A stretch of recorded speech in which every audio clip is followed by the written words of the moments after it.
There we go. Alright. Hello. Oh, I forgot to turn on my light. There we go. Hi, everyone. Welcome to Tabletop Tuesday. Let me get the music off. Alright. Welcome, welcome, welcome, everyone. How are you this fine evening? I'm Ruby Mad Hatter. Pleasure to meet you again. And we got a couple of announcements to get through before we get into the thick of things. The first announcement we have is, of course, our sponsors. The link is down below for both Shockbite Gaming servers and W Energy Drinks. If you use W Energy Drinks, please use the code RubyMadHatter. You get 10% off, and I get a cut. It helps you out, it helps me out, everybody's happy. Alright, it's alright. Alright, the next one, of course, is our artists. Art list. There you go. Check them out. They could always use your commissions, because they're always needing that. As you can see, my wife, Annie Jellyfish, is behind us. She's kind of snacking on her chocolate-covered strawberries. And the last thing to discuss is our Stellaris Eterna.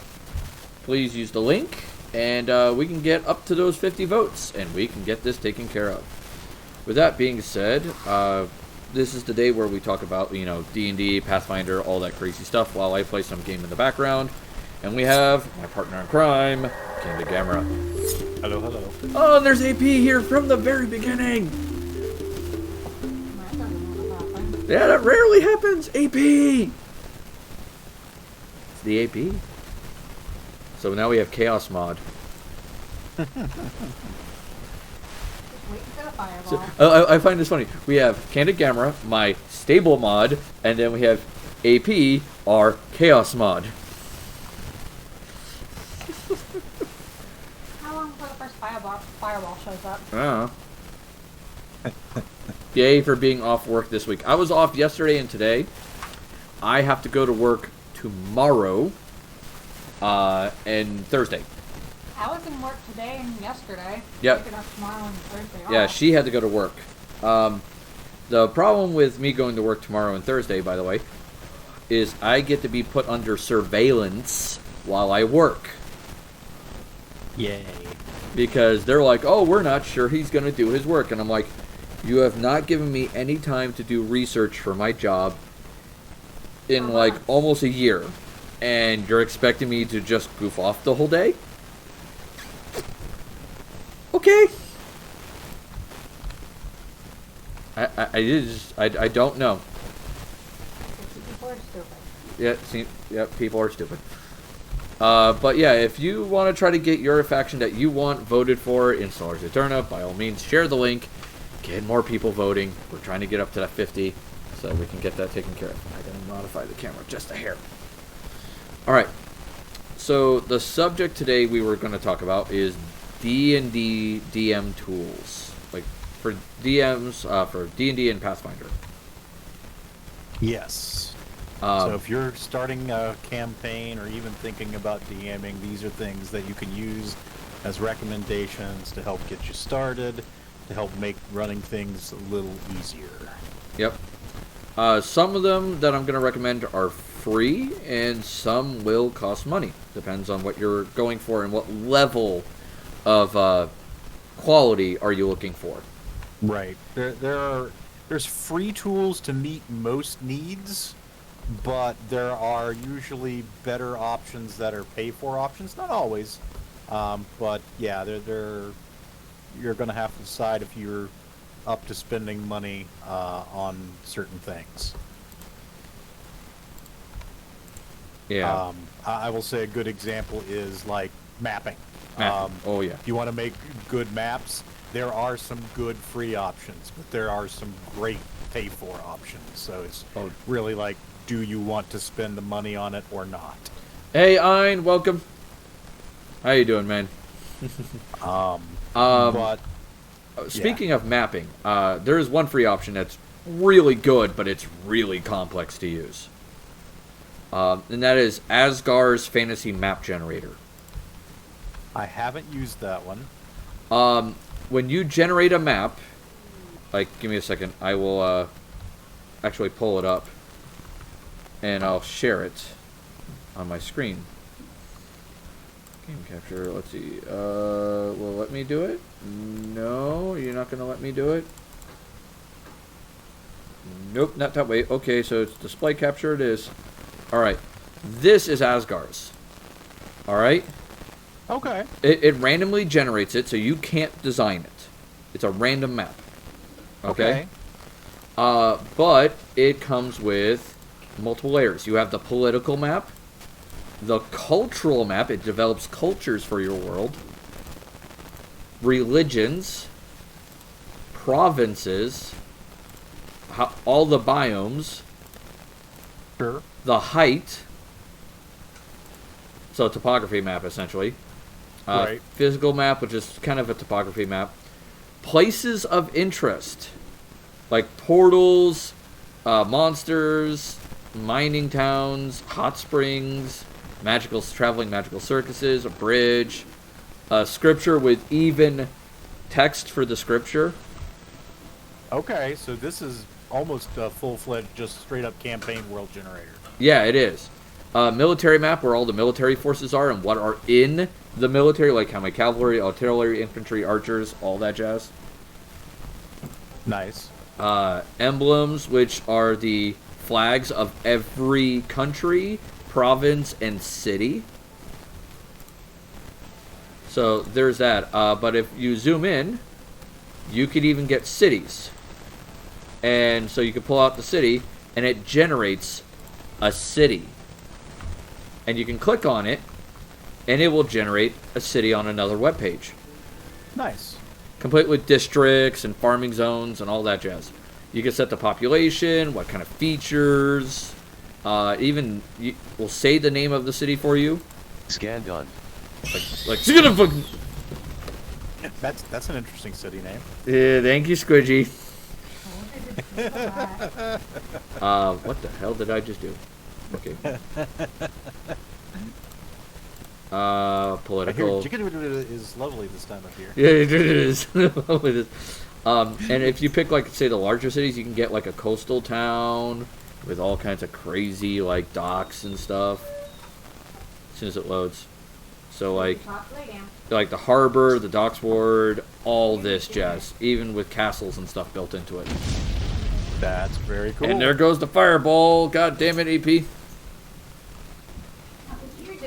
That's it. Yeah, I had never run across this one. That seems like a really cool tool for, like I said, just doing ground up. Let me generate a whole random ass campaign world. Yeah, and you can do all kinds of crazy stuff with it. There are tools where you can configure things, but this is where the complexity comes in. Mm-hmm. Because there are so many things you can configure and do. It has a ton of options. You also have, like, options for what you want to generate. Yep. So there is that. There's also the style, which is ancient, so you can change what it looks like. Sure. Like gloom, light, watercolor, clean, atlas, which is kind of neat. Cyberpunk. That's kind of cool. Sure. If you're going for, like, a sci-fi setting. And then, of course, monochrome. So, I mean, there's a lot you can do with this program. Yeah, and you said this one's free? It's free. It's 100% free. The advantage of it, the other than being free, is it has a web version and it has a app version. Mm-hmm. That was the app version. So it is very well done for the app version, and you can save the file. There's Inquisition. Hey, buddy, how's it going? The app version, I think, runs a little smoother, in my opinion. Makes sense. But I wouldn't discount the web version, because also with the web version, you can share the map with other people. Mm-hmm. And your players can explore the world and find things sometimes that you may not realize is there. which is both good and bad. It wasn't that the I one mean, that also for an had the issue of exploration-focused you have game, specifically that could be save a city very map that fascinating. regenerates every time you pull it up. Yeah, there is one problem with it, and just brought up. If you don't save the city map on your computer, every time you click on the city, when you reload the program or the web page, it'll generate a different city. Yeah, that Same makes name. sense. Different setup. Yeah, same name, different setup. It's a little annoying. Yeah. I mean, honestly, you could mess with your players that But way. for It's a like, free yeah, map, last so time you it's guys were pretty here, it good. looked totally different. Yeah, it's been remodeled. Or something has happened, was what I was thinking. Yeah. Well, oh no, like the excuse the people may use is like, yeah, we had to remodel everything. Not bad. Yourself, sir? I'm doing okay. Or a bunch of idiot wizards came through with fireball. With the amount of pyros I have in my frickin' tavern, I would not doubt that. So yeah, I guess that looks like a really cool world builder, not just a map generator. Oh, yeah. I will say that maps was not where I thought we were going to start, but I am ready to talk about maps. Give me 1 second. Agent Harlex, welcome to the tavern. Grab yourself a mug of ale. Pull up a chair. Have fun. Don't fireball my damn tavern. So one of the things that I will point out for many of the things that we will discuss is there's RPGbot.net, which includes a number of random generators, some of which are map or world related. So yeah, I'm actually bringing one up right now. There's a random worlds generator for like a sci-fi game usually, or even like a Spelljammer type game. Oh yeah. Settlement generators. But if we're talking specifically about maps, one of the big free options that I have seen, being discussed lately is incarnate.com. That's incarnate with a K instead of a C. I think it's fairly intuitive, and I like it for a lightweight map generator. There are a couple other pay-for ones that I've at least tinkered with. What was the Kickstarter like last year? That was one of the ones I was going to bring up, because I did a Kickstarter one for last year, and it may be the same one. Project Dios Dungeon Fog? No, I did Dungeon Alchemist. Oh, yeah, I did that one too. Yeah, Dungeon Alchemist is good. By the way, goddamn you, Inquisition, for fireballing my tavern again. And thank you for the Smurf check-in, Agent Harlex. This is why my mugs have to be constantly enchanted with fire protection. So yeah, there were a couple of good Kickstarters last year about different map-making products. Yeah. There's also Never Ending Dungeon. Okay. And that one's more advanced than Dungeon Alchemist, because not only will it generate the rooms, it will generate what's in the rooms better. Instead of the furniture and all the stuff, which is what Dungeon Alchemist does, Never Ending Dungeon was supposed to also generate monsters. Okay. And if you put it into motion mode, it's supposed to let the monsters walk up and down the hallways and stuff in their patrol routes. I mean, that's cool, but I imagine it is system specific if it's generating monsters. It can be, they're doing multiple systems right now. 5e is what they did the test on, because that's the most popular. But they did say they're looking at Pathfinder as well. Sure. And the monsters are also fairly generic. It's usually like goblins and orcs and stuff, is what they're showing. The standard monster. Fair. But, yeah, the gold standard for me when it comes to map-making suites, if you're just going to spend a bunch of money and you want to spend a bunch of time learning how to do something so you can just knock people's socks off, is the Campaign Cartographer suite. Yeah. It's a full CAD suite. You've got every layer of map making. You've got world map making. You've got dungeon map making. You've got city map making. It's got a fractal terrain generator to do this program, that you just demonstrated has I'm going to do the topography and weather patterns and shit like that for you. You can do that in the fractal terrain generator for campaign cartographer, then export the result into your other map making suites, or pieces of the suite, and it's just, balls to the wall. Holy shit! This is, everything you can want. It's worth the money that you pay for it. Yes, and what I will say is also that there are frequent deals for it. Yeah, especially on Humble Bundle. Yes. That's where I got mine. I have been a fan of it for a long time. I would not consider myself an extremely adept user, but I have cobbled together a few maps. I've used Fractal Terrain Generator. I'm a big fan. I got a drink. The thing is, with map generators, there are dozens of good options, I think, and it's just a matter of finding one that works well for you, that you kind of have an intuitive sense of how to use. Yeah, he wants me to throw it. Okay, bring it. Sometimes you just want to get out a piece of paper and draw it by hand. Agent Harlex, with the FBI trying to open up our door. It's like, we're good here, man. We don't want to buy what you're selling. I'm making that work. Yep, yes, you are. But yeah, I got the campaign cartographer from a Humble Bundle, and I've barely used it, and I've barely tapped into it, and it is just so many tools. It is. It is insane. Like, if I could learn how to use it better, I would probably be using it for my book. Oh, absolutely. Yes. Yeah. And they have a license on it that's designed for publications. Yep. That they say, like, you want to use our program for publications? Awesome. Just note that you did. That's their big requirement. Yep.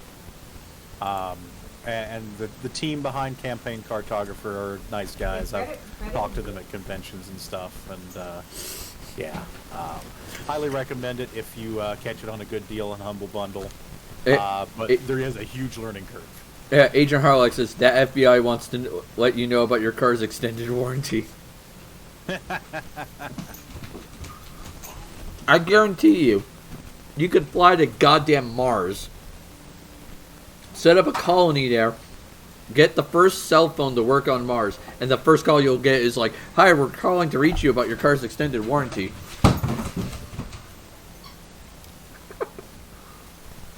Like, those guys will find you everywhere. Yeah. But do you have any other, like, map-related stuff that you wanted to bring up? I got one for dungeons, but it's not only maps. Okay. But it could be a good transition to the other crazy stuff. Don John. Okay, yep. Don John was one of my... I maintain a document that has a bunch of links to different resources. And, yeah, rpgbot.net is one of them. Don John is another. donjohn.bin.sh has so many random generators. Oh my god, it's insane. And for so many different systems, too. They don't Yes. just pick one system. They're like, screw it, we got Pathfinder, we got D&D, we got random fantasy, random sci-fi, random this. It's like, good lord, if you're looking for a generator, they probably have it. Yeah, it's one of the great, like, cross-type generators. So, like, I need a random generator for what's in this magic shop. Okay, Don John's got that. Yeah, they got random. What was it? There was you could do magical shops, armory shops, Yeah. inns. They have a random inn generator. They have a random prophecy generator, like which a is one of different the random really generator interesting better ones. now. No, I used the Don John one. I'm saying in-person games. Yeah, the random inn generator works beautifully too because it also gives you quests and rumors. Mm-hmm. Which, if you're stuck as a DM, it'd be like, fuck, I could work with that. Yep. Or Similar your to players Don. decide not to follow the storyline. Similar Again. to Don John is chaoticshiny.com. That's a good one. It has, again, a number of generators. There's also seventhsanctum.com, Yep. which is in my list. And honestly, on the front page of Seventh Sanctum, it links to a whole bunch of others that I haven't used before. And then the guy behind Cookie Clicker actually has a page of some random generators that are mostly system agnostic. So his ortail-net.org /random gen has like just some random generators. AP just said chaotic shiny, cool name. Yes. I will say though, if you're looking for example names, fantasynamegenerators.com. Yes. They cover almost everything, name-wise. That I don't think I have run a game in the last several years without using that site at least a couple of times. FantasyNameGenerators.com is the best name generation site. You can go to some very specific categories, and honestly, I have had sessions stall just because I've done a list of 10 because it generates 10 at a time, and one of the names will hit me just as such a funny thing that I have to stop and share it with my group before we can move on. And then they usually just laugh for way too long. Yes. Oh god. Sorry, I choked on my drink there for a moment. I was like... But yeah, fantasy name generators, every person thinking about GMing, and honestly, every person who's running like a complex character with a lot of like backstory elements, just bookmark it. Yeah. It's so good. And they cover all races, they cover all kind of ideas. They even cover like different countries and different genres and like there's 1, 2, 3, 4, 5, 6, 7 generator categories, and then under each one is over 100 different generators. Yeah.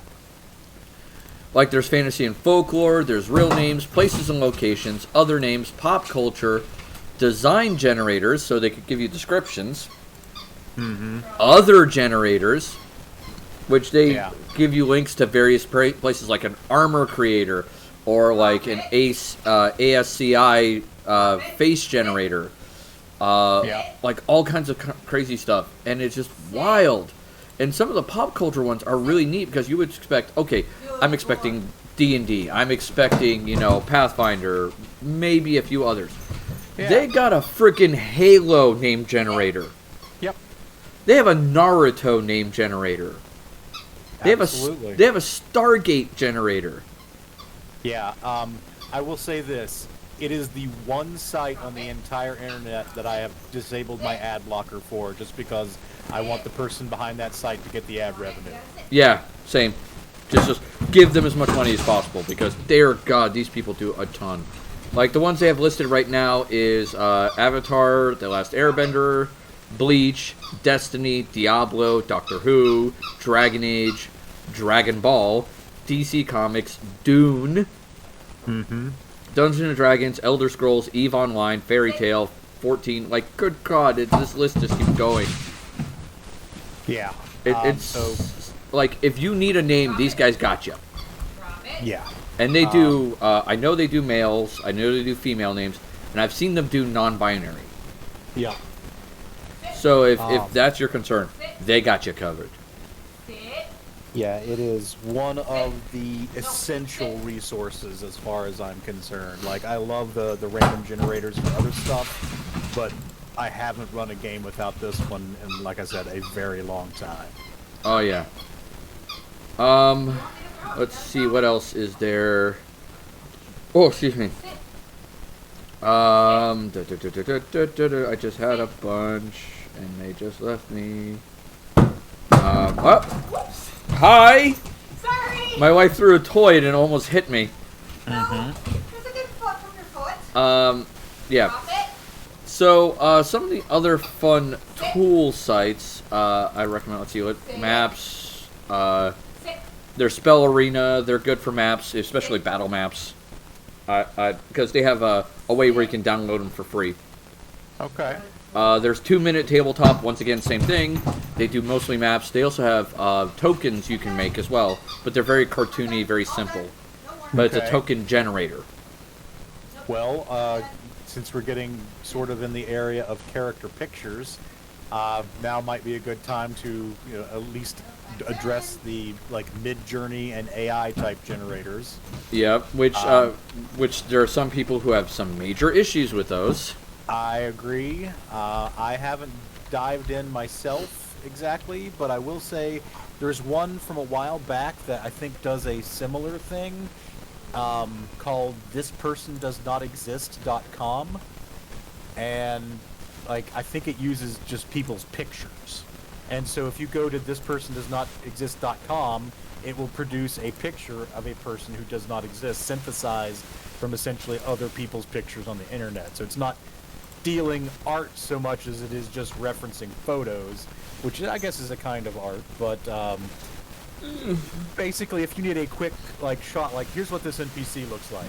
The downside is it doesn't seem to allow you to say, I need a female between the age of 20 and 40, so you can just keep refreshing and hope you get something that looks right. It's quick and dirty. Yeah, it's... I will say this about AI art. I really don't have that many issues with it. I know that it has been used inappropriately by some, but that is also the truth about every other piece of technology. Here's my thing. If they're going to train it on, existing people's artwork, then the company that is training their AI on that artwork needs to license that artwork. Yeah. Yes, it is really cool that we can do this stuff with AI, but you got to pay the people whose work you are using. Right. And then unless it's public use, then in which case... Well, I mean, if it is public use, that's great, but they're not really paying attention to where they're drawing these sources in some cases. So that's the big thing for me. If they're going to do this AI art revolution, cool. I would love to have a Mid-Journey subscription to make some Call of Cthulhu character portraits, but I want to know that the people whose art they're using to train their AI are getting paid. Yeah.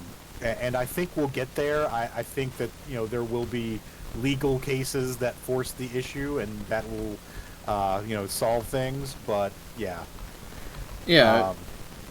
I mean, there's the one I have on our Discord, which is Mid-Journey, is doing okay in that front. They seem to be trying to avoid just outright stealing to the best of their ability.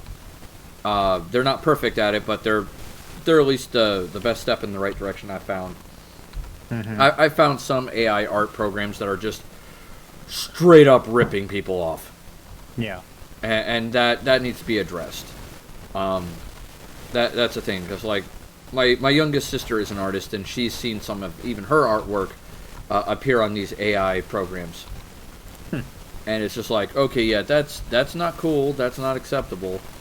But at the same time, it's she also understands that it's partially her responsibility to know where her art is going.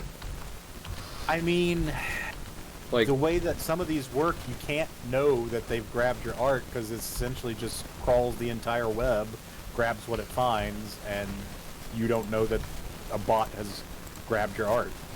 Right.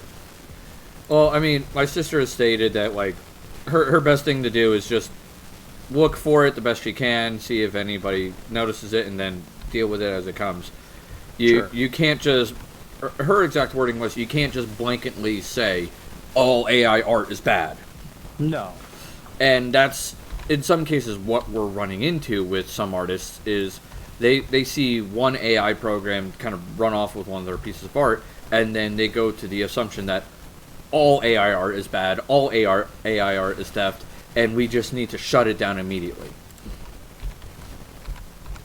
Well, what we need is clear regulation, I think, just so people don't get their livelihood taken.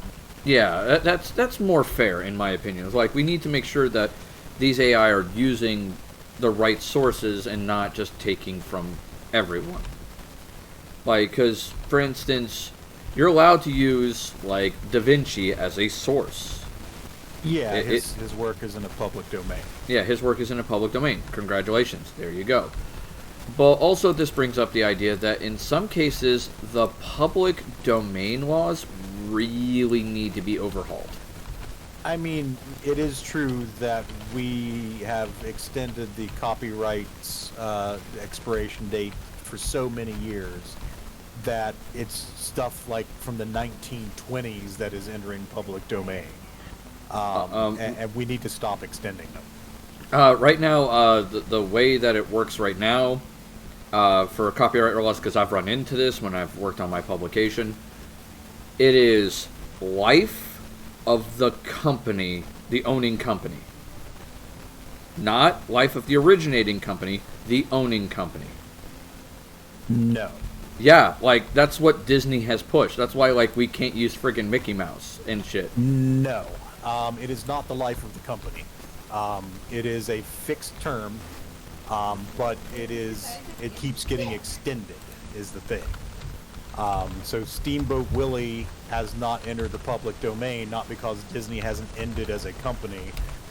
It's because the copyright date extends back that far.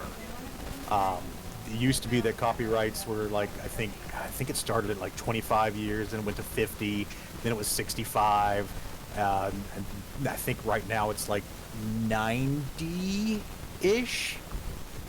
So we're just starting to see some of the like latter 1920s stuff enter the public domain.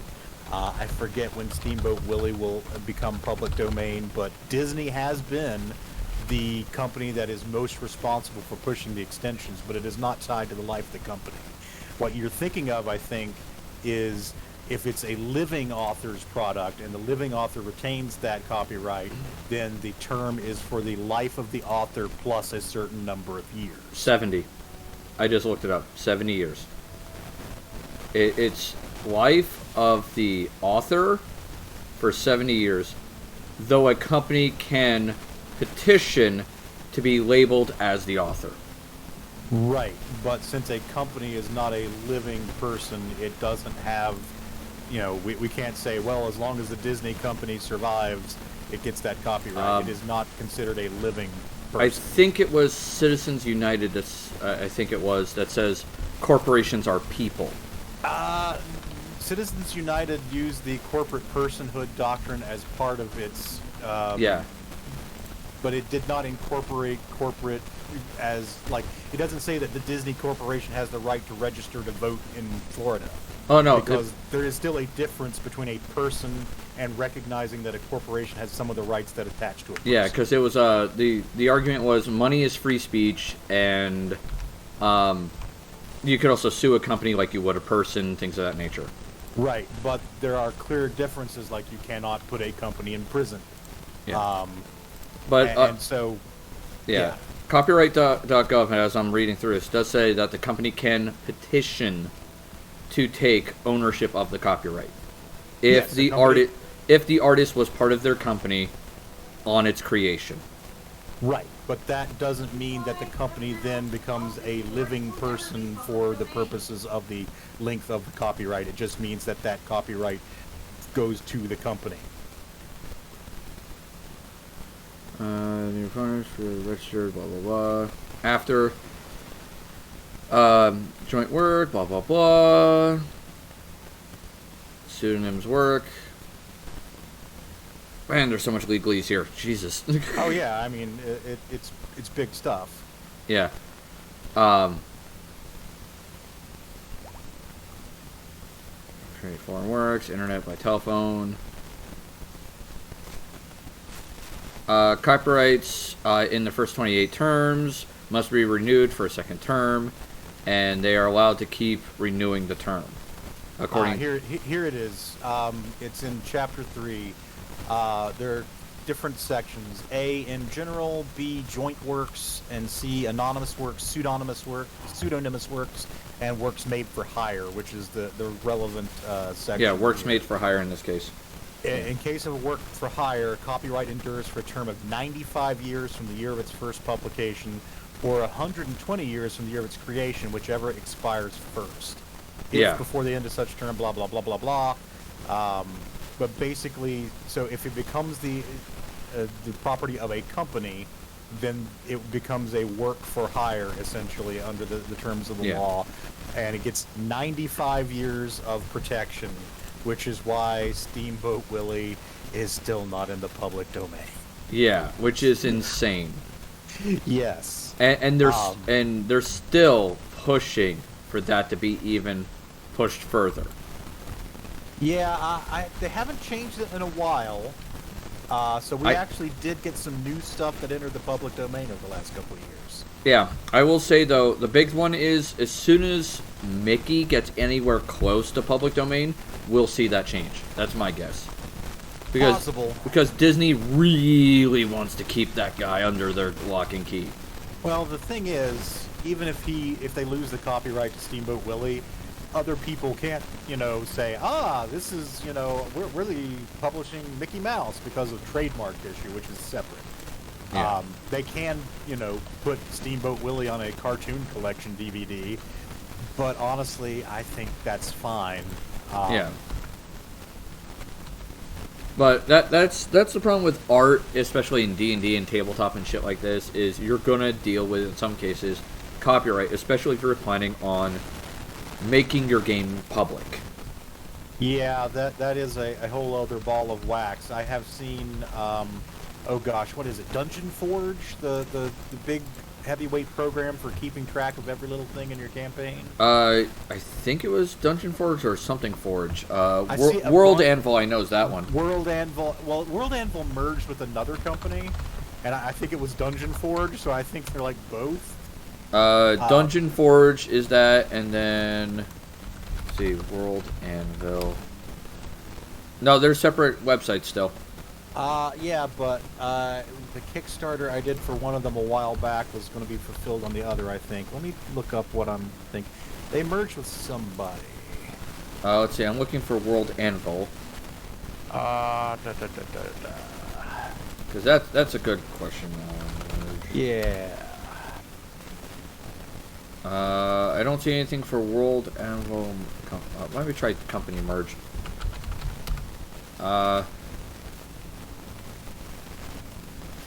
World Anvil doesn't look like anything for that, so it might be Dungeon Forge then. Yeah, could be. I'm looking. No, it's Forge Global. God damn it. Hail Foundry, blah blah blah. I'm not sure. I'm not finding anything with the merging. I forget which company merged with which, but there are like two that I was like, I think I have stuff from both of these companies. How is this going to work? Yeah. So yeah, if you're planning on like streaming your game or whatever, you gotta be really careful with not just the music you play, because once again, copyright there. And YouTube is a heinous bitch about copyright. Mm-hmm. Where they'll even copyright your video, even if the game you're playing has music and you have the rights to play the game on stream. They'll still copyright you for the music. Yes, you've had some issues with that. Yeah, especially when they've mislabeled the song. They're like, oh, here it is. It's Project Dio's Dungeon Fog, the one that I was talking about earlier. They merged with World Anvil. oh, okay, Dungeon Fog merged with World Anvil. Okay, that makes sense. Yeah. Yeah, that was just like, oh boy. But no, like this. In my case, it was Star Wars, and it was like, I was playing the Star Wars RPG. They made their own music. Like, I have the CD with the soundtrack on it. Yep. And they're like, this is from Star Wars Episode 2, or this is from Star Wars Episode 3. I'm like, no, it's not. I have the CD. I can show you the CD. I can direct you to the goddamn company. Piss off. Yeah. Anyway, so we got a little sidetracked on copyright stuff there, but it's a worthwhile discussion. Oh yeah, you definitely, like, if you're gonna basically make your game public, have the talk with your players about copyright. Make sure they're not using any copyrighted pictures, music, anything. I've even seen phrases get copyrighted. I mean, that's extreme. That is extreme. That was Usually- wild. Unless it's a very distinctive, lengthy phrase, I would think usually you'd run afoul more of trademark there. But In this case, it was someone's. He was playing a character that was in D&D or something, and he made the joke like "May the Force be with you," and then he made a video later on informing his community that he got a copyright claim for saying "May the Force be with you." I mean, that is the sort of thing that is sort of distinctively in their trademark. But man, that seems really petty. Yeah, it's insane, and some are worse than others. Like, to be brutally honest, Disney is one of the worst about it. Yeah. Hands Yep. down. Nintendo's also really bad up there. I will say that one of the creative ways I've seen artists talk about opposing Midjourney and things like that is to very intentionally feed it Disney prompts so that Disney and its lawyers will go after the laws that are shielding these people and, you know, get the AI training reasonably reined in. Which, Oh, you're using Disney art for this. We're going to step in and make sure that you're playing by the rules here. You want to license that? Fine. You pay us a mint. yeah, jeez, yeah. And I guarantee you, if like an AI actually got Disney stuff, they would not let it fly at all. There would be no licensing fee they could pay that would let Disney go, yeah, that's okay. Yep. Disney's like, no, you die now. We're Disney, bitch. Oh, mafia. Let's just be The honest. Disney Mafia. As Ann just put it behind me. Not wrong. Oh no, it's not wrong.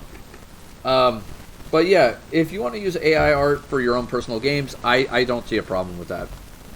Yeah, that's kind of where I'm at. If you're one of those companies, though, it's like, oh, we can use AI art for the cover of our books instead of paying a real artist. Fuck you very much. Yeah. I mean, there's a reason why I'm still working with an artist on my book to the best of my Absolutely. ability, because I will say, as good as AI art is, it's only as good as the prompts you give it. Right. So, working with a human, sometimes they'll think of things you don't. Yes. And that makes the process so much better. Mm-hmm. So, even though I can't afford an artist right now, I still have the artist. Like, one of the artists I put on my art list, which is Yamak Arts, Yep. I put him on my list for a reason. He's good with people. He draws amazing people. And I would highly recommend him for that. Mm-hmm. So, it's okay to use AI art for your own personal game. Also, looking up like a quick Google search for sometimes a character image is not bad if it's personal. Yep. No problem with that. Same thing with music. You can freaking use the Final Fantasy VII battle theme for all I care in a private game. No one cares. Yes, and actually, that is an excellent segue into one of the other sites I wanted to talk about. Oh boy. Music for your game. Tabletop audio. Ah. I am a big fan of tabletop audio. It has fantastic prompts, like just different stuff that you can throw in there. It's like it's sortable by genre and mood. It not only has music, it's got some selections that are mostly just ambient noise, like, you know, tavern noise. It's got mixtures of ambient noise and music, like if there's a bard playing at the tavern and people clinking glasses and making jokes, and it's just so well done. It's free, and yeah, just top-notch resource. My one downfall with using music in my games is I find that spending the mental effort to manage the music sometimes distracts me from, you know, the game part of the game. Yeah. But if I'm going to do music, tabletop audio is usually the way I've gone about it. Oh yeah. I will use YouTube, especially if I have like a little playlist or something. I'll throw one together, and I'll be like, yeah, this will work. I have done that as well. I had a Call of Cthulhu game that was basically a 1980s slasher movie set in 1987. So I went to YouTube and I found a list of the top hits from 1987, threw it together, and basically gave my players a bunch of 80s music for it. Which is fun. Yes, specifically 1987, which means I got to hit them with the Rickroll at the end of the session. Which made me very happy. Oh God. Oh man. Yeah, that's great. YouTube playlists. That's another great way to do it. Yeah, YouTube playlists are good, especially if you have thematic music that you want to use. Also encourage your players if they want to get into it and they want to have their own like little theme song. That's cool. That's fine. One game I ran, anytime someone rolled a natural 20, I would play their little theme song for like 30 seconds. Oh, nice. So it's like kind of like the I did a big epic moment. And of course, you'll recall that Mr. Alan Smithy had certain music cues for his phone. Oh yeah. It's like, hold on, I gotta take this. Or when casting certain spells. Yeah. My lip's a little chapped. It keeps messing with me. Yeah, it is that season. Yeah, it is. What else did I have that I wanted to talk about? Because there's all this crazy stuff. We talked about Roll20 and all that jazz last time. Yeah, I mean, worth at least alluding to again, there are, of course, virtual tabletops if you are playing remotely. Lots of good options out there. Just familiarize yourself with them and find one that works best for you and your players. There's a website called Inkwell Ideas. Okay. And they will generate, like, I'll give you an example here, a map for you of your inn. Oh. You say, like, how many, like, length, width, how many levels, back rooms, back exits, all that jazz. And it puts it on, like, if you were to draw it on graph paper. Nice. LU. I don't know what that means, AP. LU. But yeah, it's a nice little thing. It's kind of neat. It's simple enough. And they also have world building stuff that they recommend. Free tools, city scenes, isodehedral world map, magic item shop generator, all this kind of stuff. It's a neat little site. Like Sounds like it. It's gonna be fun, definitely indeed. I tried to type, but it didn't work the first time. That's fair. That's fair. What else was there that was kind of cool? There's rptools.net, which no longer exists. Oh No, correction, it does. It's just the page I picked it in. Okay. And it's free to use. They have a map tool, a token tool, and some advanced tools. I don't use the map tool too often, but I do use the token tool a ton. Mm-hmm. And how it works is it takes a snippet of your screen, like a section of your screen, and you shrink it down, you pick a border that you want for the token, and then it saves it as a new picture. And Right then on. you upload that to your virtual tabletop, and congratulations, you have a token. Sweet. Yeah, it makes it the right size and everything. There's the fantasy medieval city generator, which I showed you earlier. That's wataboo.itch.io. Yep. I think I have that as well. It works pretty Yeah. well. I wouldn't say it's perfect, but it's decently well. I have Chaotic Shiny on here too for my treasure generator. Yep. Let's see, map making. I got Donjon, Auto Realm, Cartographer, Myth Weavers. I'm trying to think. Oh, Hexographer. Okay. That one's not bad if you want something quick. Like if you need a world map on the fly, it'll do real well because it's very simplistic. It's you click on a hex and you say, I want it to be a plains. I want this one to be ocean, whatever. And it can kind of sort of generate a map for you as well, but the maps it generates aren't particularly great. Fair enough. It's better for like drawing one out, if anything. So, and one of the things that I wanted to mention, I see you do the same thing that I do, more or less. I maintain a document, like I said, of these different resources, which sort of is a way to segue into talking about just how you keep your notes. And honestly, the best advice I will give any new GM out there, Google. Just Google Docs. Google Docs. I use Google Sheets. Yep, Google Sheets. That way I can reorganize things. Sure. And it makes it so much easier for me, like, especially if I have to do any math on the same notes. Yep. You could just go A plus B times C times, divided by X, like, boom, done. Yeah. I don't have to do the crazy shit-ass math. I honestly used to do notes on actual paper, and then I did notes in, like, OpenOffice, and I would not go back to either of those methods for any amount of money at this point. Google is just so useful for, any kind of campaign notes. It's like, okay, this is what the campaign is about. Every campaign I have run, I have folders, one of which is going to be my GM secret plans information, and another might just be the stuff I want to hand out to my players, and I can share that entire folder with them, and they can view it, print it out, read it, whatever they want to do. Oh, yeah. And that's the other upside with the Google, is you can definitely share it with your players. Yes. So highly, highly recommend that.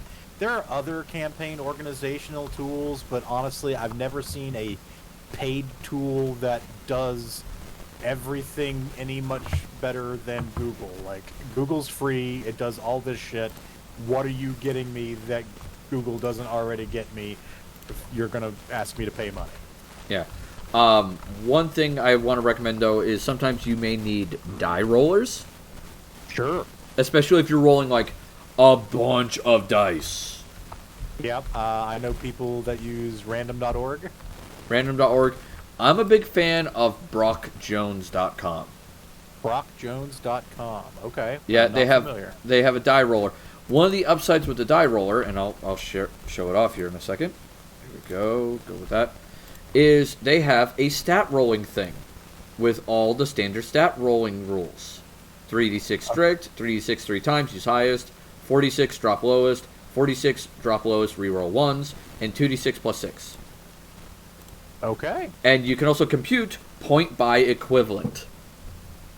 Neat. So I use this a lot when I want to do arrays. Sure. And it works really well. They also have a full roll, which you can design, like how many D6s, D10s, whatever, times this number of times, plus whatever. And it'll give you the minimum number, the median number, and the maximum number. So you can get an idea of, say you're a player, and you want to know, what is my weapon's damage going to be with all my bonuses and minuses? This site will tell you. Neat. It'll give you at least an idea. It also lets you save some of your rolls. So you have like certain rolls that you roll more often than others. It works. But as a DM, I wouldn't recommend that site unless you're using it for off-the-table rolling. Gotcha. Like making NPCs, designing things, or say for example the party's at a table and you have this on your laptop behind your DM screen. That's okay too, if you just have to roll that many dice and you just don't have room for it. Right. Now I will say Roll20 does have a limitation with their dice roller, and I have found it. Okay. To be precise, my players at the time found it. There were 3 players. One of them rolled 1,000 d6. The second player rolled... No, we all rolled 1,000. Oh, you all rolled 1,000. Okay. Each of them rolled 1,000. One did d6s, one did d8s, and one did d20s. With Just for the hell of it? Just for the hell of it. We started slowing down when we each did 500, so we wanted to see if we could crash our game. Yeah. All we wanted to do was crash our game. They wanted to crash the game. Just to see if we could. And mind you, game. This was with 3D dice clicked on. With Roll20, if you have 3D dice clicked on, for those viewers who don't know, it shows a little graphic of dice being rolled across your screen. And they can bump into each other and interact. Yeah, they bump into each other and interact. It's like rolling They real did dice. not only just crash my game, they crashed the whole website. We crashed their server. They crashed Roll20 Good job. for an hour.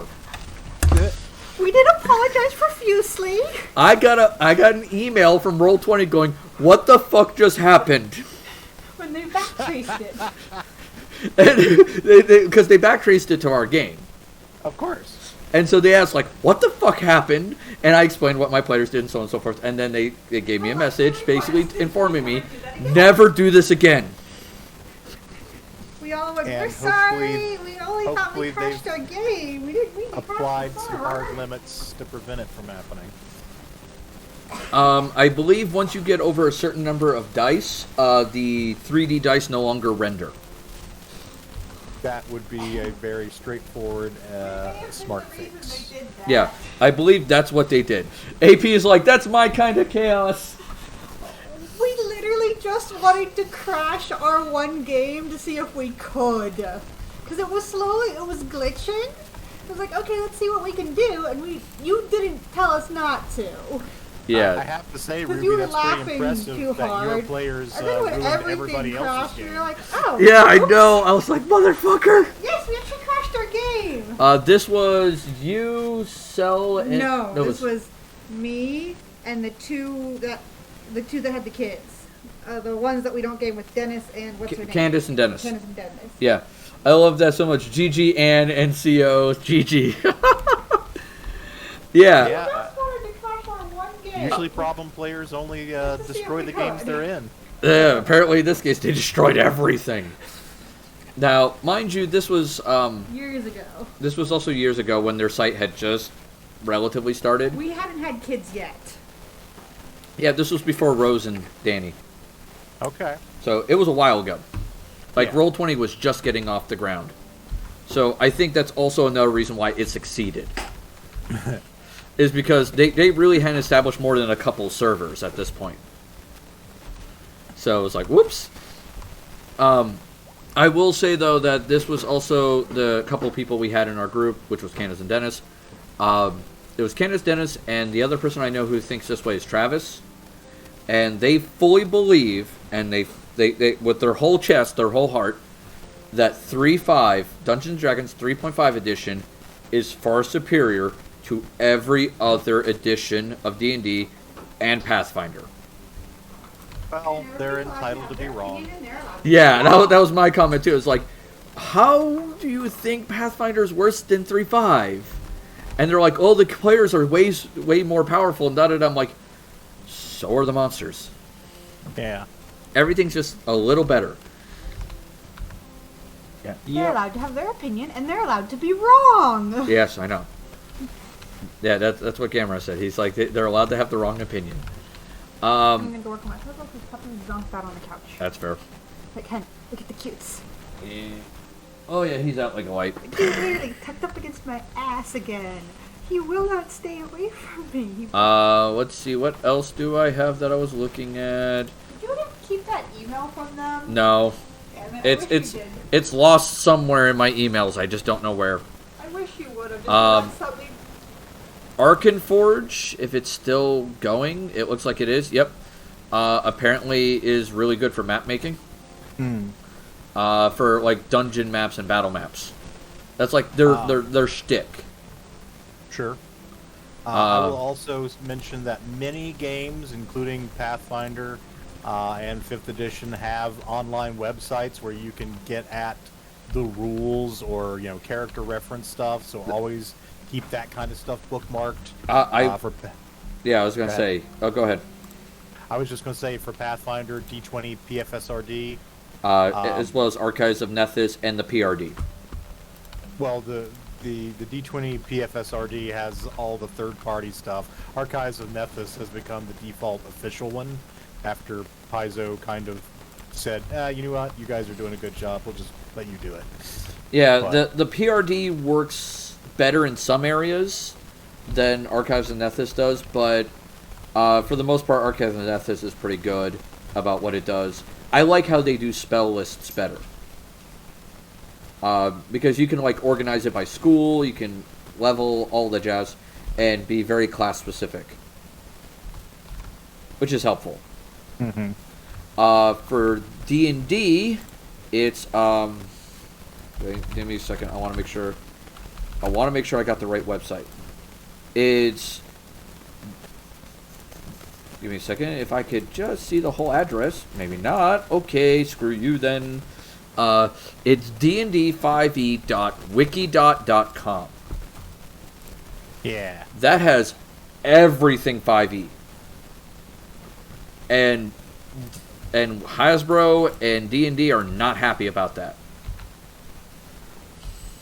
Well, But- there's also the official 5th edition SRD site too, which Yeah. has a good bit. Yeah. They are not they're not fans of the Wikidot one. Mm-hmm. Mainly due to the fact that Wikidot also has a lot of the third-party stuff, Yeah. and they are very much against some of the things that these guys have shared. So it is what it is, but they haven't. I don't think the Wikidot is really what's the word I'm looking for? Has garnered their attention enough to make them care enough to do anything about it. Well, it's also possible, depending on what's on the Wikidot, that it's covered by the SRD as it stands. Yeah. Yeah, it's very possible. So, I use the Wikidot a lot when I play in my in-person 5e game. Mm-hmm. And I found it to be greatly useful. Okay.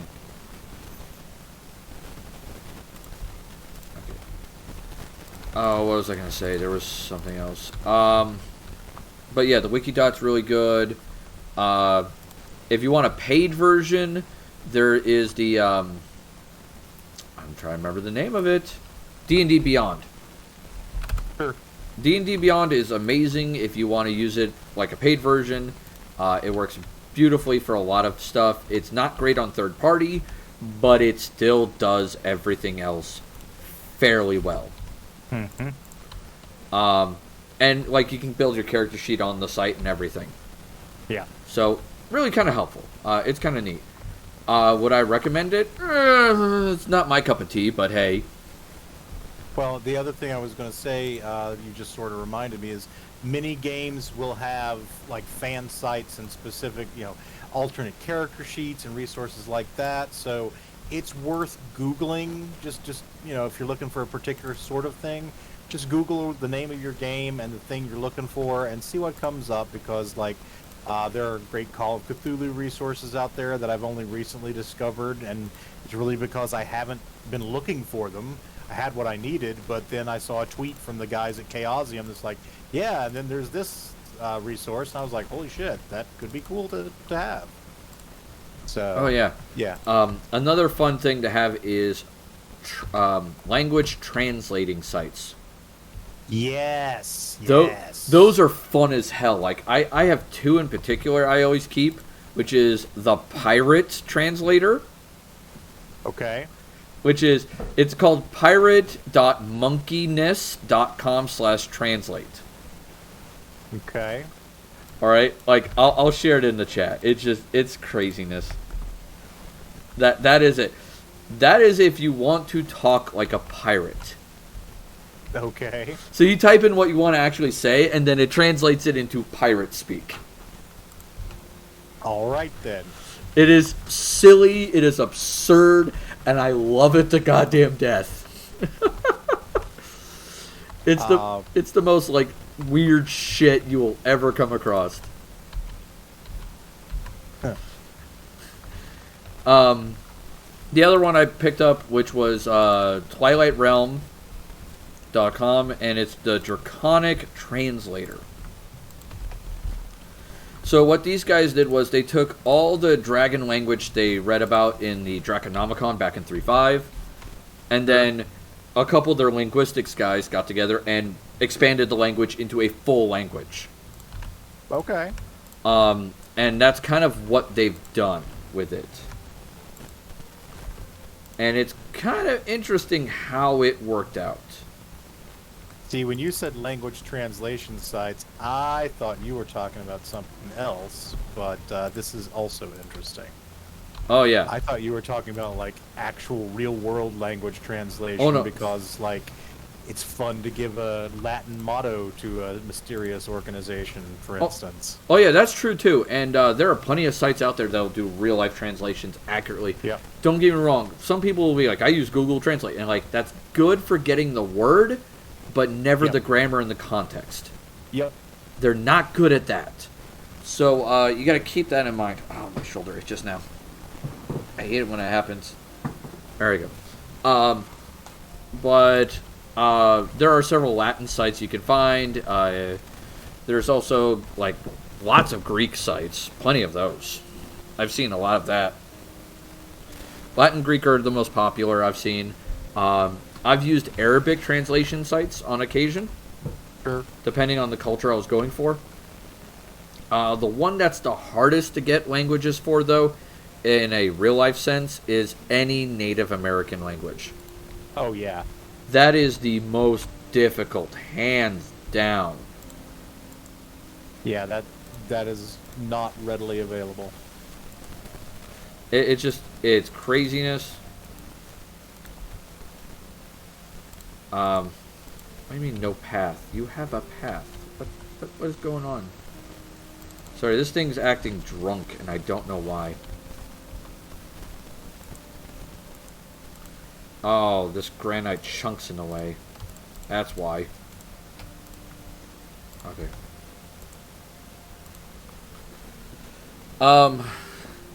Sorry about that. I was like, why can't I dig in that area? It's like, oh, there's no path. That's why. Okay, problem solved. But yeah, there's plenty of translation sites that'll help you, and they do all kinds of kooky, crazy shit. So there is that. Let's see, fantasynamegenerators.com, dragon names. There's, I mentioned 2 Minute Tabletop earlier. 2 Minute Tabletop also has miniature adventures that they have on their website based on their free art. Nice. So they give you like a map, they give you all the little tokens, they name all the tokens for you, like some of the stuff they have on them, all that kooky stuff. Very cool. And so that helps a lot. I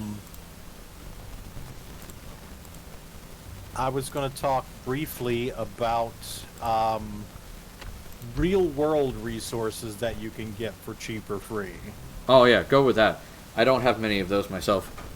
So if you're running a tabletop game in person, you'll want stuff like miniatures, battle maps, and that stuff can honestly be expensive.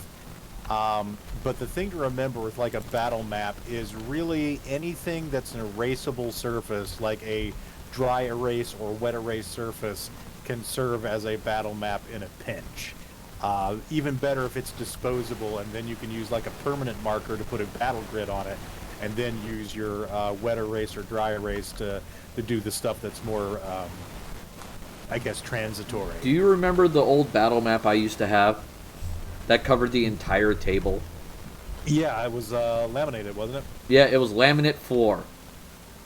Oh yeah, yeah. It was laminate floor that I measured out 1.5-inch squares, and basically just permanent markered across the whole thing with a giant ass yardstick.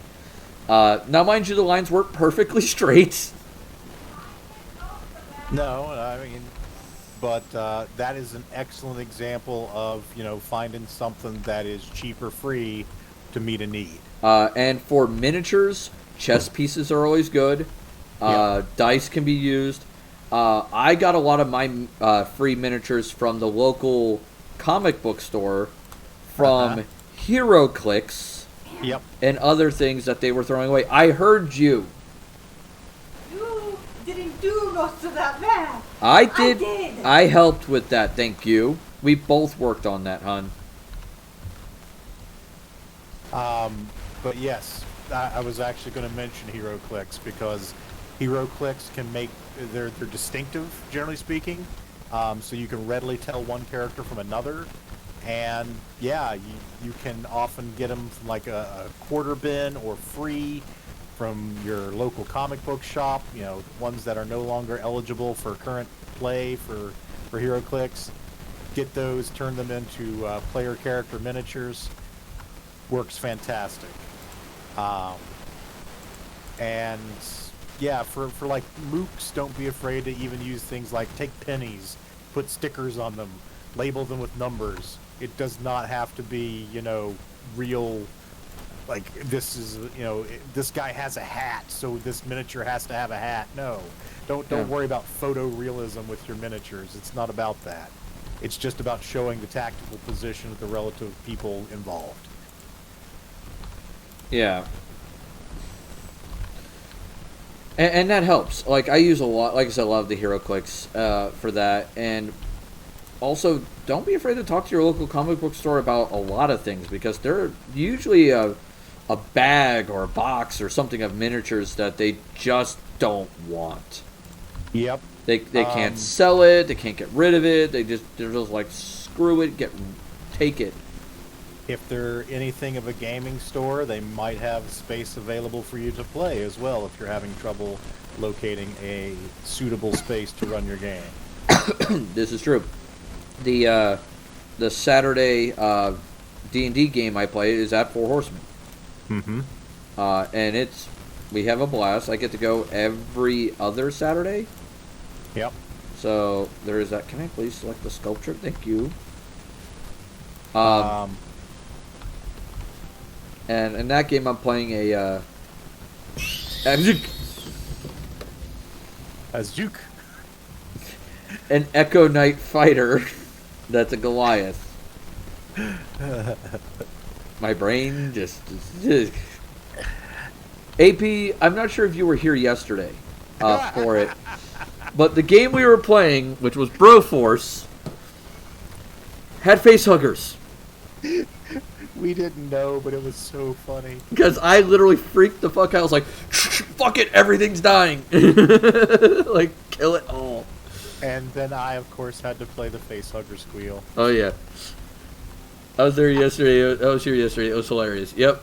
Your local library hosts various tabletop games. That is also true. Yep. Especially if you're a newer player, you will be able to find in most local libraries someone who's teaching people how to play D&D or Pathfinder. Go ahead. I was going to say, our local library here has two groups. Has a like a younger group and then a teenage group. Yep. That they are teaching how to play D&D. It's reinforcing their math skills, all that jazz. I will also mention that there are many board games that have come with like miniature pieces that then go on sale because they essentially, aren't worth keeping around. Like they go out of print. There was like a Magic the Gathering one that was very short-lived. Very short-lived, but it had amazing miniatures. But it had nice miniatures in it, and so you could find a copy of that for like $5 and get a bunch of miniatures. Yeah. Another one is Heroescape. Heroescape, yep. Yeah, which was very short-lived because the game was hella broken. But I've got some Heroescape minis myself. Yep. And you'll get some big ones too. Yep. Surprisingly, 3 of my miniatures in my box right now, and the big ones, are McDonald's toys. Sure. From the Happy Meals. Yep. Sometimes it works. 2 of them are Pokemon, and one of them is Mecha Godzilla. Right on. And the Mecha Godzilla's fire breath actually lights up. Nice. So it's a cool little fun effect. It's like, you're getting fire breath. Yeah, I mean, and for Star Wars games. Yeah, you may find also board game pieces at thrift stores as well. Some sell game pieces apart from the games. This is also true. Cheap dollar store toys, another one. Yep, that's another good one. Also, broken miniatures. Yes. I've found quite a few that were Aquarium Rock. Oh yeah, we'll get to that in a moment. I found quite a few that were old Warhammer miniatures that were just broken and no one wanted, so ergo, I turned them into miniatures. You could also Yep. use aquarium glass, like I'm holding up here, For minions. for minions. Yep. That works beautifully, especially when you can paint on them numbers. Yeah. Couple minions. So there's that. Stratego was another one I've pulled pieces from. Stratego. Yep. Classic. Oh, wait, and The found battery's it. dead. Oh, the No, No, there it is. it's alive! This is Mecha Godzilla. See, it lights up. The eye lights up and the breath weapon lights up. Arrgh. You can find miniatures anywhere. Sometimes you use some of my old stuffed animals. Yep.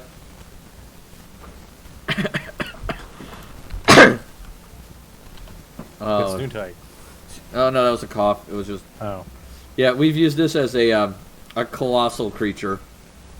One of my favorite impromptu miniatures was at a D&D party, and they knew they were hunting a black dragon, and they were in the swamp where the You use black some of our dragon daughter's lived. hideous toys. But they weren't sure where the black dragon was exactly. They just knew that it could be underwater, and since it could breathe underwater, it could pop up at any time. So they were trying to figure out, how do we get it to show up before it's essentially right on us? So they took the party pack mule and essentially prodded it out into the swamp to try and lure out the dragon. And I was like, wait, I've got a miniature for this. Oh, On my no. refrigerator, I had Donkey from Shrek as a refrigerator magnet. Oh god! Donkey! Let's just say that this donkey had an entirely different kind of relationship with the dragon. Oh god, that's great. Oh, donkey! Oh god. Yes. Oh, that poor donkey. Yeah. Oh, Felt bad for it, but it was just the perfect size, and I was just like, yeah, okay, I've got a miniature for this. I got a miniature for that. Amazing. Oh yeah, the kooky shit. Oh my god. Who is this? Why do I have this? This is a picture. It says Miss Mama Glitch. What is? Oh, she does art. Someone that I've grabbed artwork from before. Right So on. there's that. I was just like, what the hell is that? Oh, that's what it is. So other things for in-person resources, if you can find them on the cheap, you can get like some 3-ring binders for your players. Let them keep their character sheets in and any notes that they might want to store. I when I go to the Saturday game, I have not a 3-ring binder, but a college rule notebook that has a sleeve in it. It has like several sleeves. So like the main sleeve is the character I'm currently playing, and then like the other sleeve I keep all my backups in case something goes awry. Right on. Because I'm playing the fighter, so you know that's likely to happen. I'm probably Certainly could. I'm one of the more likely ones to die. But also, like, you remember how some people were losing their minds over boob plate and like how it was horrible and stuff?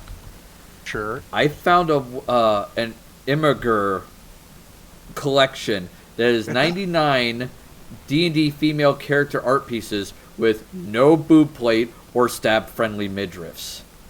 Okay. It is. I love it to death because it's like, I want my female character to have realistic armor. I fucking come here. Yeah. Because with 99 pictures, I will find the one I'm looking for.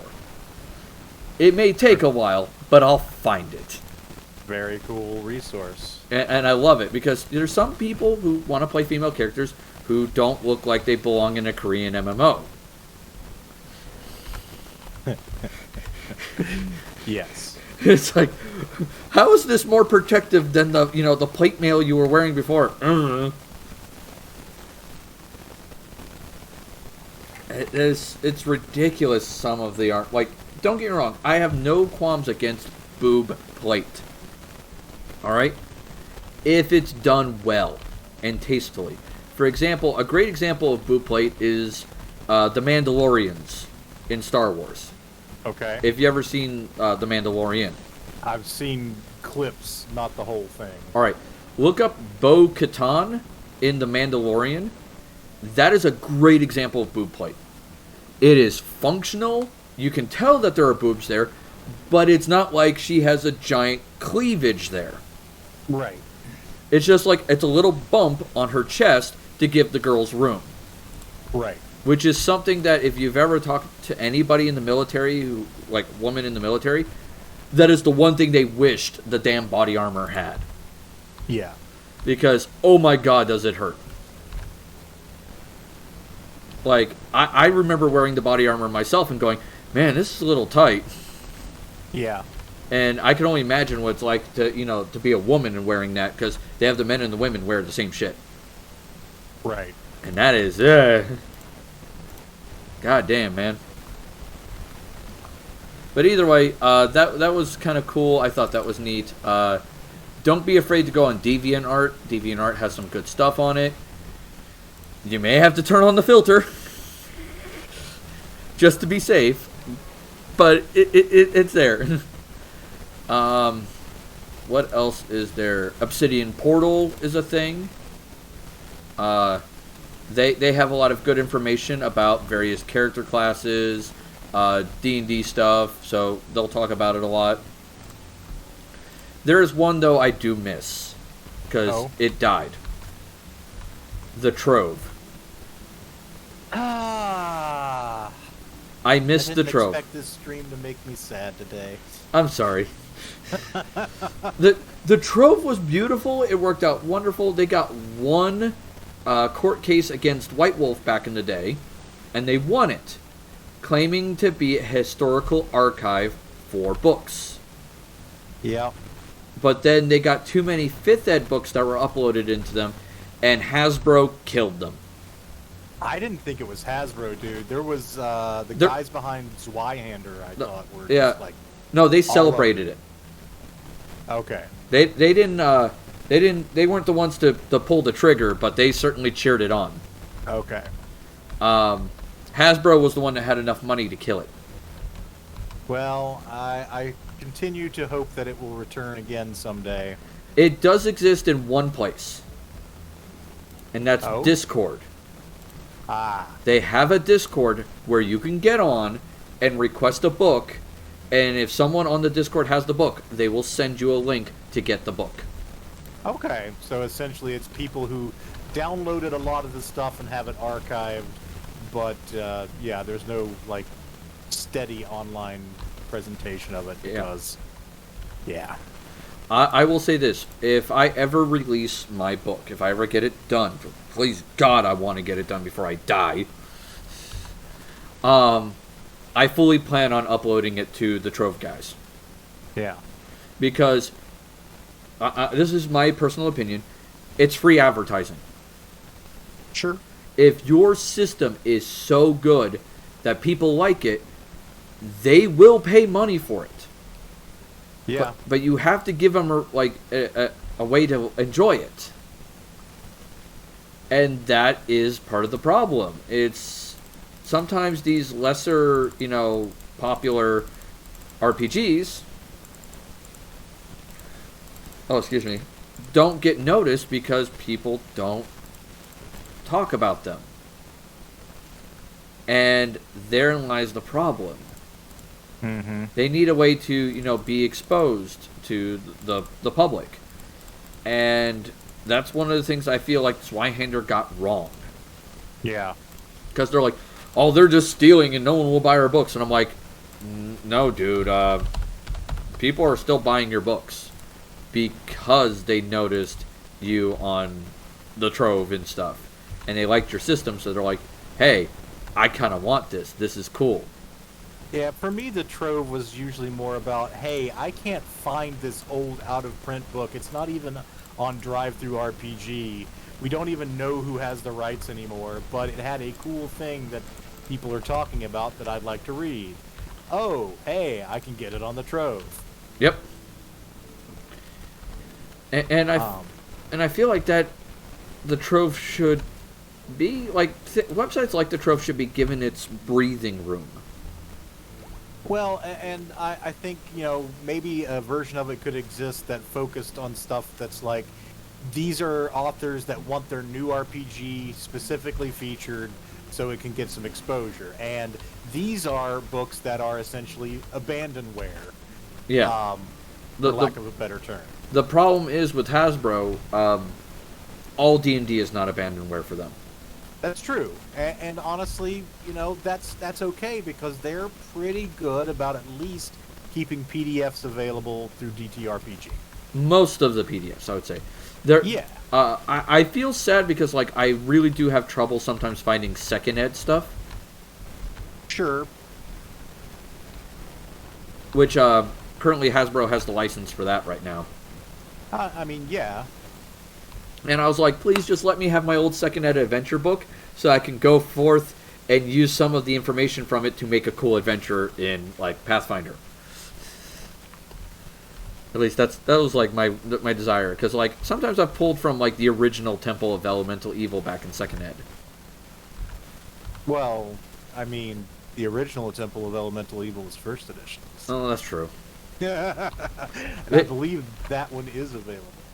Yeah, I remember it got reprinted in second ed though. Yes, there was a Return to Temple of Elemental Evil in the second edition era that also republished the original module. Yeah, and I think there was also a series of 25th anniversary reprints. Yeah, well. there was a third edition one as well, like 3.5. So there was that. Then of course there's the frickin' Tomb of Horror.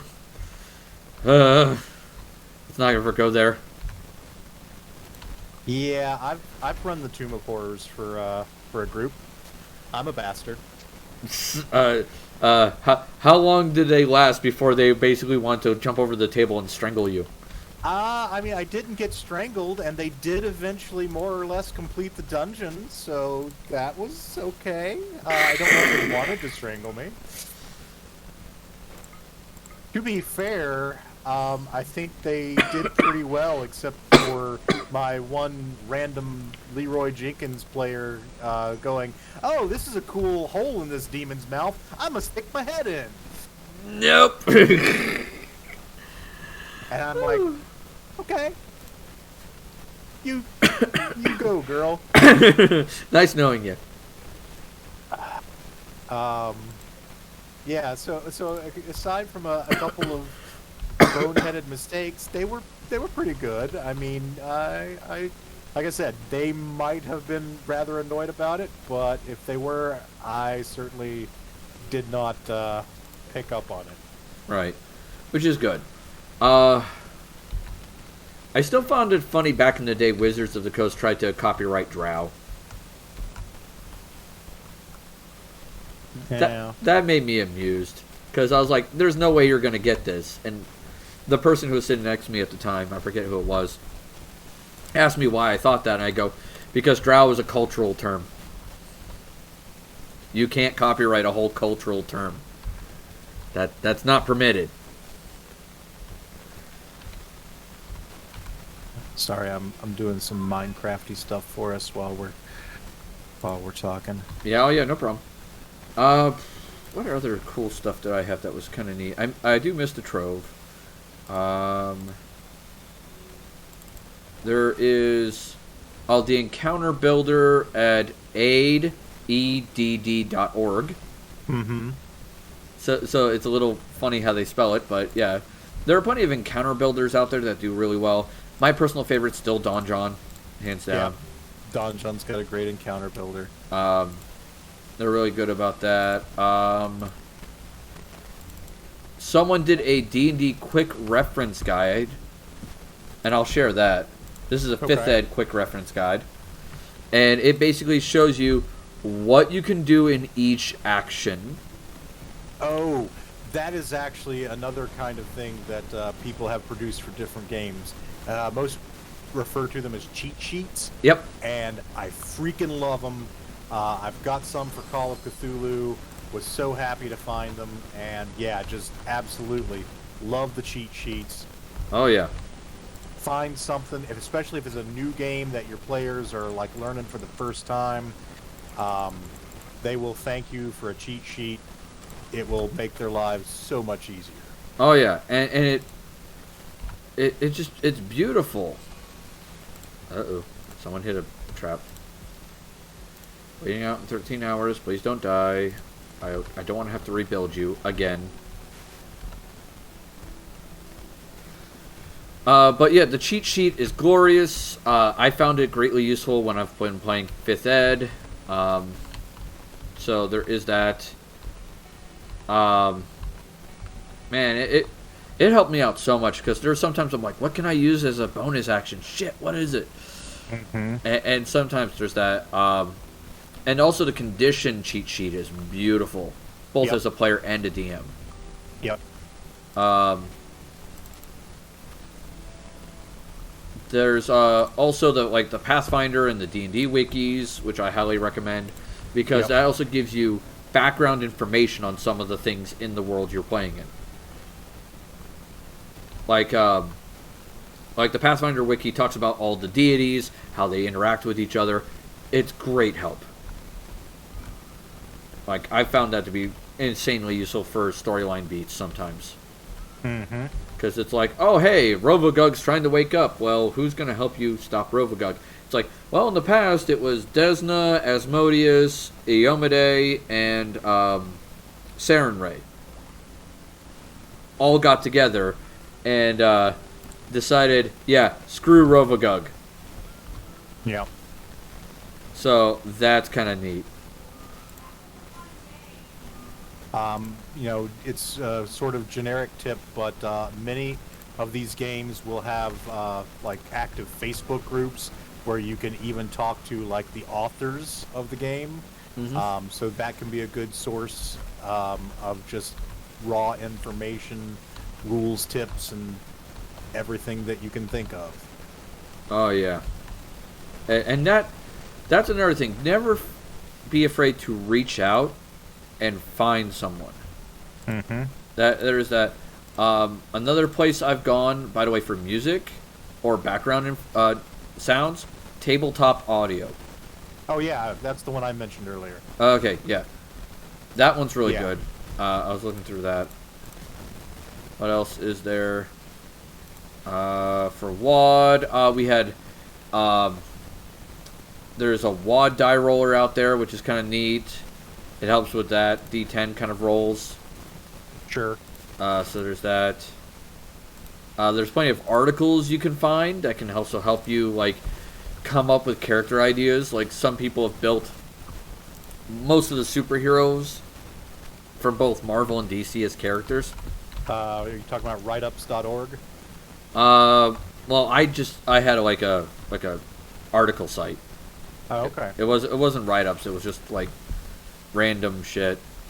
Okay. Well, I do recommend writeups.org if you're playing any kind of Supers RPG, because they've basically taken every character you've ever heard of from those universes and made write-ups for them. I wonder. See, info barrel. What is this? Is this? Oh, their website got stolen. Whose website? The website I used to go to for some of these superhero ones. It got stolen by a scam artist. That sucks. Yeah, it happens. So how about Vocal Media? Are you still there? Yep, Vocal Media still here. They built Hawkeye in D&D. Nice. So that was kind of cool. What else is there? I mean, those are all good stuff to help you as a DM.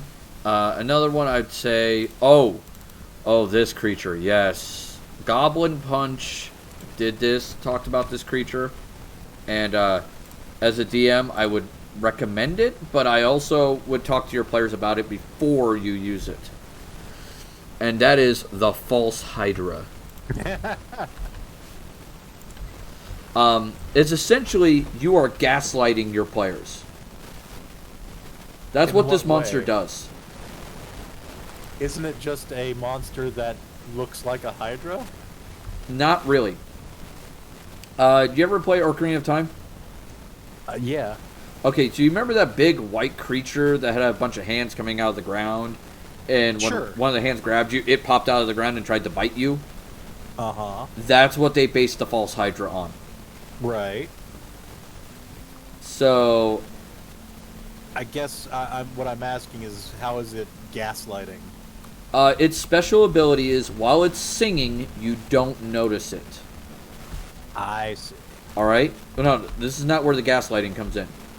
So, while one of its heads is singing, you don't notice it.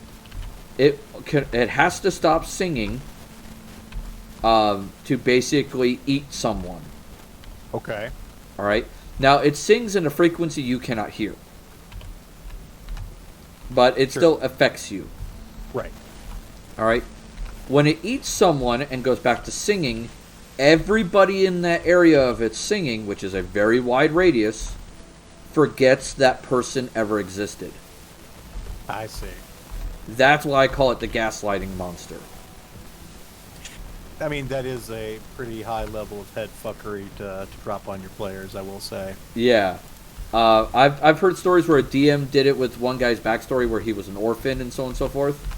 And he came to the town where he kind of grew up in, and they found an empty house, and the empty house had a picture of the character when he was a child with 2 parents and a sister. Uh-huh. And he couldn't remember his parents, but he knew he had parents, because you have to come from somewhere. Right. But he never knew he had a sister. And the DM used his backstory to basically be, there's a false Hydra in this city and it's been here for decades. Yeah. And oh boy, did that fuck with the guy. I can imagine so. Especially when the party had an animal companion. It was a bear. Uh-huh. The bear got eaten by the false Hydra. Aw. And the townsfolk never remembered the bear. But yeah, they knew that the barbarian and the ranger in the party were known as the Holy Trio, or the Wild Trio or something like that. And they're like, I wonder why you call yourselves the Wild Trio when there's only 2 of you. And Yeah. it's like, we've had a bear. It's like, what the fuck?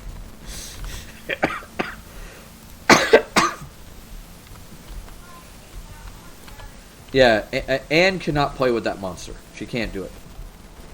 I mean, that's like I said, pretty high level of head fuckery for D&D. Yeah.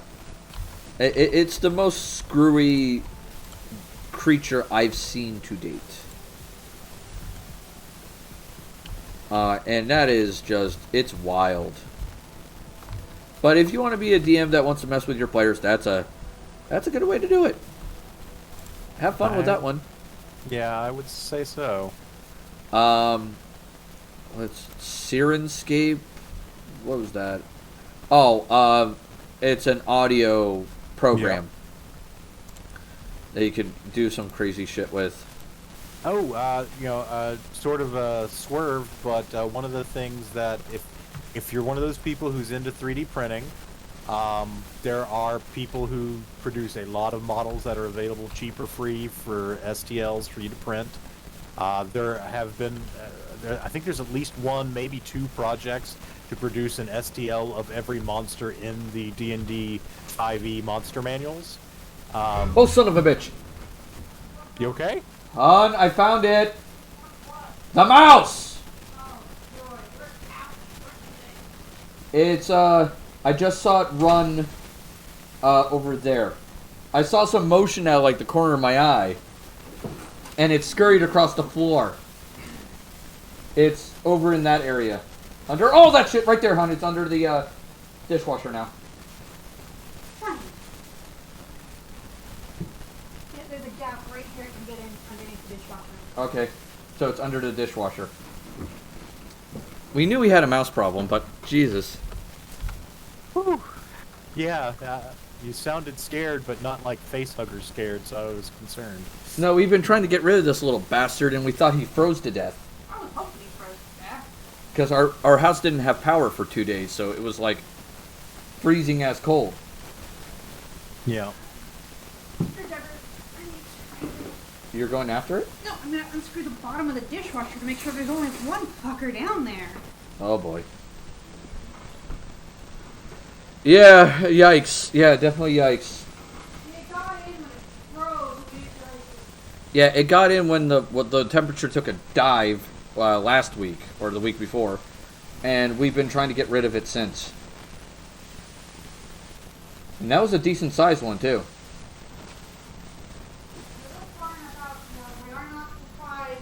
Yeah, we live out in the country, so we're not surprised that they showed up. It's just more of... We're also aren't surprised when it showed up. Yeah. Makes sense.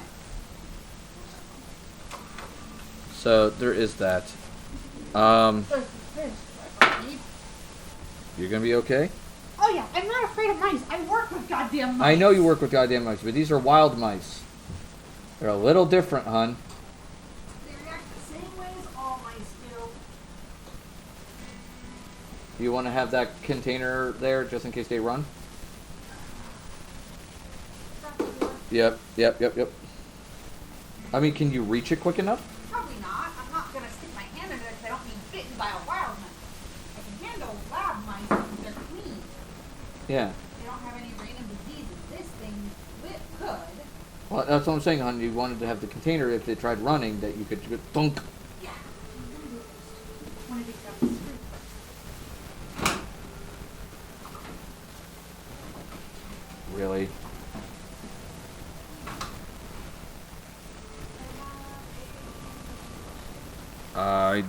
My phone here.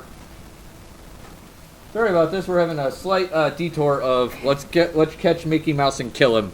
Yeah, I was going to say Disney heard you talking about its copyright and sent somebody in to take care of the problem. Yeah. Let's find him and kill him. Yeah, I saw him go that direction. I wonder if he's not in the installation around it. That's a possibility.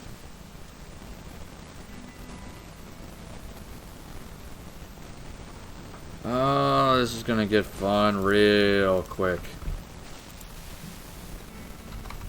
But anyway, yeah, 3D printing, it's becoming a big hobby for some folks. There are lots of STLs out there for free, and that's a great way if you're getting into more miniature heavy stuff to produce miniatures without breaking the bank buying a bunch from, actual pre-painted stuff. Oh yeah. And not to mention Hero Forge is also really good. Mm-hmm. Oh yeah. I'm a big fan of Hero Forge, the D&D game I'm in right now. I've got my Bard character from Hero Forge, and I'm just pleased as punch to have it. I'm wondering if the piping comes in over here, and I blocked that. Okay. To my knowledge, there shouldn't be any holes behind it. Yeah, it is. I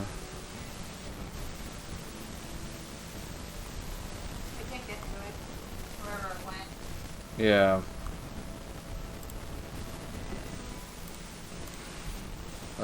Joy. I would choose on this thing, but there Yeah. is. Hey bro, got you tabbed up. Thank you, Jason. I appreciate it. I'm honestly surprised the dog's not going berserk.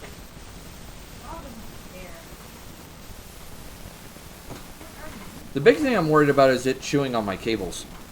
Oh yeah, absolutely. Because, like, some of the food we have around here we can replace. They haven't been in most of the food types. It's been across the top, Yeah, and there's no damage on any of these cables down here at the bottom. right.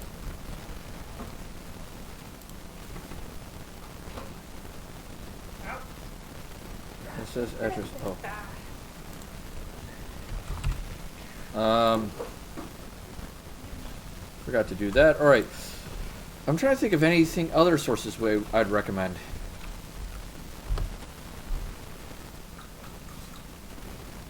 I mean, I think we have covered a nice selection. To Squidgy's like, that's what cats are for. No fucking house cats. And says no house cats. Don't do Yeah.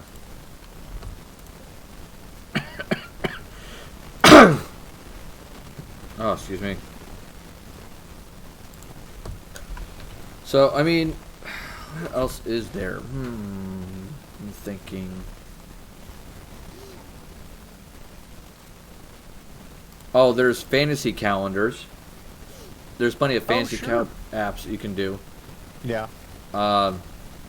And you can create like months, years, holidays, all that jazz. That's also cool. Hey, on an unrelated note, I think I'm going to remove the resources fissure from the old basement and relocate it into my new sub-basement. Alright, cool beans. Sounds good. We have our little factory, which is really what, just producing some power? Yeah. Yeah, it's just producing some power. Yeah. It's no longer the, hey, let's build things here. You alright, I hon? have Yeah, I can't get to work. Fucking man right now. other things going on for it. Back down here. Yep. Speaking of which, to those who are watching, if you have Minecraft, you can join us. It's a public server. Just join the Discord, select the Minecraft role, and under pin post, it tells you how to join the server. Those bunch of screws for it. Screwdriver. Okay. Watch, as soon as you leave, it'll come out. It's not gonna want to come out anywhere because I just put mildew spray underneath it, so it's gonna stink to hell. Okay. Yeah, but now we gotta figure out how it gets up on the counters. That's easy. Huh. Yeah, comes up all the way to here. Yeah, but how's it get into those counters over there? Because I've seen it, it's probably coming up the back of the fridge Okay. and over. Or Okay. up the back of the oven. Alright, fair enough. It's not coming up onto these, so I don't think it can get up on this side. It's never been up here, at least no evidence that we've found. Okay. So what I'm thinking of is hiding here, coming across the floor, and then using this and climbing up behind it.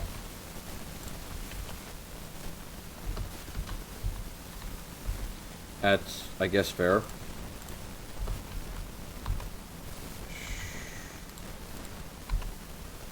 Sneaky little rat. Yeah, it's a sneaky little shit. It's what do you expect?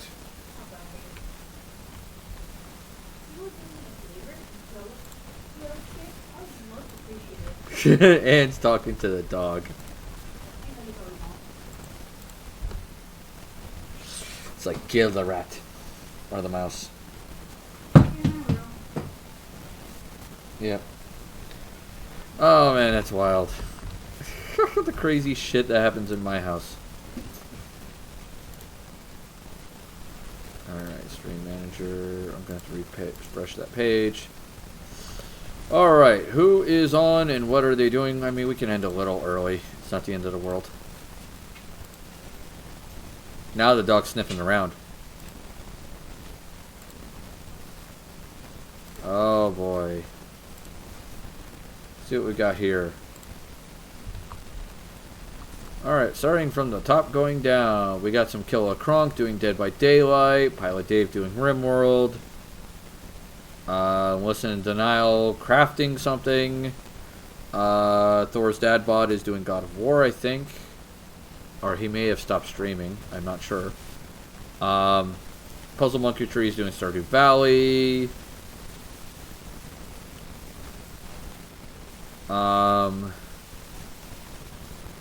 Let's see what else we got. Some Final Fantasy 14. Some Sims 4. High on Life. Someone's doing Subnautica. Let's see what else is there. Nothing really crazily stands out, so let's see if I can't go with...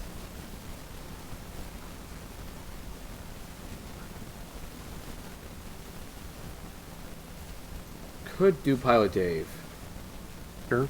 I feel like Rimworld would kind of be fitting with what we've been talking about versus what I've been showing people. Mm-hmm. So we'll do that. We'll raid some Pilot Dave. The dog is now patrolling the kitchen. I have a funny feeling if he sees the mouse, we're literally going to hear it. Oh, yeah. It's going to be loud. He's whining now. Alright, buddy. It's cool. Follower. Alright, so we're going to raid Pilot Dave. If you're a follower, please use the following raid message. If you're one of my subscribers, by all means, please use the following raid message. Make sure you're taking care of yourselves both mentally and physically, because that's important. If you have not voted for Solaris Eterna, here is the link. So there is that. Alright. Next Monday is Multiplayer Monday, where we will be playing some Stardew Valley. So I hope to see you all then, because we'll have a lot of fun time there. And luckily I have the day before it off. I think I have the second off. I'm not sure. I'm not sure. I'll have to double check. With that being said, I gotta get going because I have to go possibly walk the dog and hunt down the little fuzzy shit hiding in my kitchen. So I will see you all hopefully Monday. So, doodles. Doodles.